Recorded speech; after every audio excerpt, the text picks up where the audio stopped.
অনেকদিন আগের কথা। এক রাজ্যে ছিল ৭ ভাই আর তাদের ছোট্ট বোন চম্পা। তারা ছিল রাজা রানীর চোখের মণি। কিন্তু একদিন ঘটে গেল ভয়ঙ্কর এক ঘটনা। ৭ ভাই পরিণত হলো চম্পা ফুলে।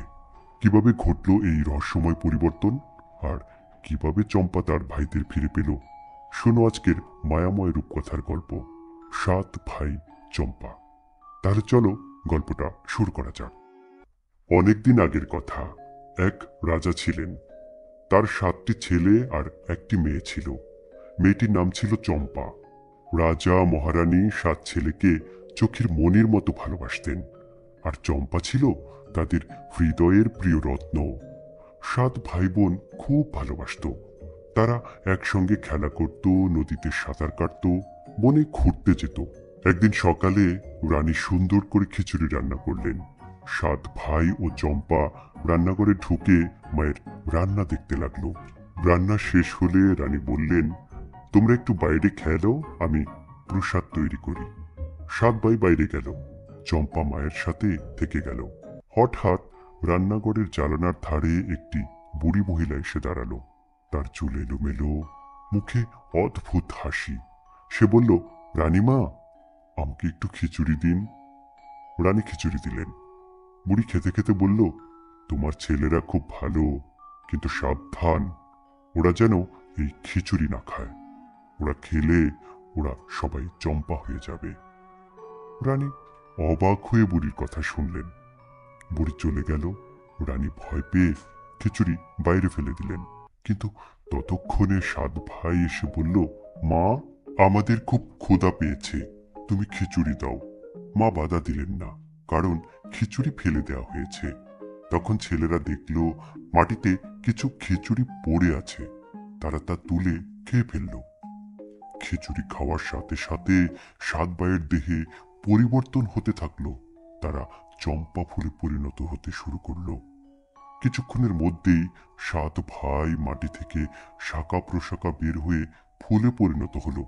সুন্দর সাদা চম্পা ফুল। মাটি থেকে গন্ধ ছড়াচ্ছে চারদিকে। চম্পা ভাবল, আমি ভাইদের আবার মানুষ বানাবো, ওদের জন্য আমি সব করব। চম্পা তার ৭ ভাইকে চম্পা ফুলে পরিণত হতে দেখে খুব কাঁদল। সে ঠিক করল, ভাইদের মানুষ করার জন্য যেখানে যেতে হয় যাবে।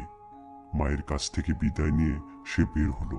দিনের পর দিন বনে, পাহাড়ে, নদীতে ঘুরে বেড়াতে লাগলো।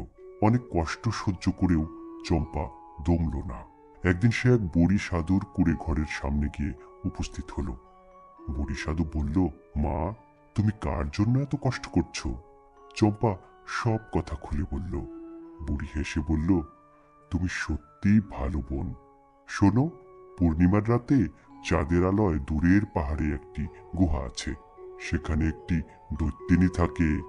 তার কাছে আছে জীবন ফুলের জল। সেই জল যদি ৭টি চম্পা ফুলে ছিটিয়ে দাও, তাহলে ওরা আবার মানুষ হয়ে যাবে। চম্পা ধন্যবাদ জানিয়ে পাহাড়ের দিকে রওনা দিল। অনেক পথ হেঁটে সে গুহার কাছে পৌঁছালো। গুহায় ঢুকতেই দৈত্যিনী চিৎকার করে উঠল, কে সেখানে? চম্পা ভয় পেয়েও সাহস করে বলল, আমি তোমার কাছে জীবন ফুলের জল চাই, আমার ভাইদের মানুষ করতে হবে। দৈত্যিনী রেগে গেল, কিন্তু চম্পা কান্নায় ভেঙে পড়ল। তার ভালোবাসা আর চোখের জল দেখে দৈত্যিনী বলল, তুমি অনেক সাহসী, নাও এই জীবন ফুলের জল নিয়ে যাও। চম্পা আনন্দে কেঁদে ফেলল। সে ধন্যবাদ জানিয়ে দ্রুত বাড়ি ফিরল। এসে ভাইদের গাছে সেই জল ছিটিয়ে দিল। হঠাৎ ৭টি চম্পা ফুল কাঁপতে কাঁপতে আবার ৭টি ছেলেতে পরিণত হলো। মা ছেলেদের ফিরে পেয়ে খুশিতে কাঁদতে লাগলো। চম্পা ভাইদের জড়িয়ে ধরল। সবার মুখে হাসি ফুটল। রাজা মহারানী রাজ্যে উৎসবের আয়োজন করলেন। চারদিকে ঢাকঢোল বাজতে লাগলো।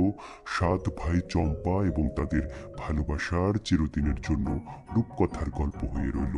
এই ছিল আজকের রূপকথার গল্প ৭ ভাই চম্পা। এই গল্প থেকে আমরা শিখি, ভালোবাসা আর সাহস থাকলে কোনো কিছুই অসম্ভব নয়। চম্পার মতো আমাদের কঠিন সময়ে হার না মানা উচিত। যদি গল্পটি ভালো লেগে থাকে তাহলে অবশ্যই লাইক, শেয়ার আর সাবস্ক্রাইব করো রূপকথার গল্প চ্যানেলে। আর কমেন্টে লিখো তোমার প্রিয় গল্প কোনটি। আবার শিগগিরই নতুন রূপকথার গল্প নিয়ে ফিরে আসবো। ভালো থেকো, সুস্থ থেকো। আল্লাহ হাফেজ।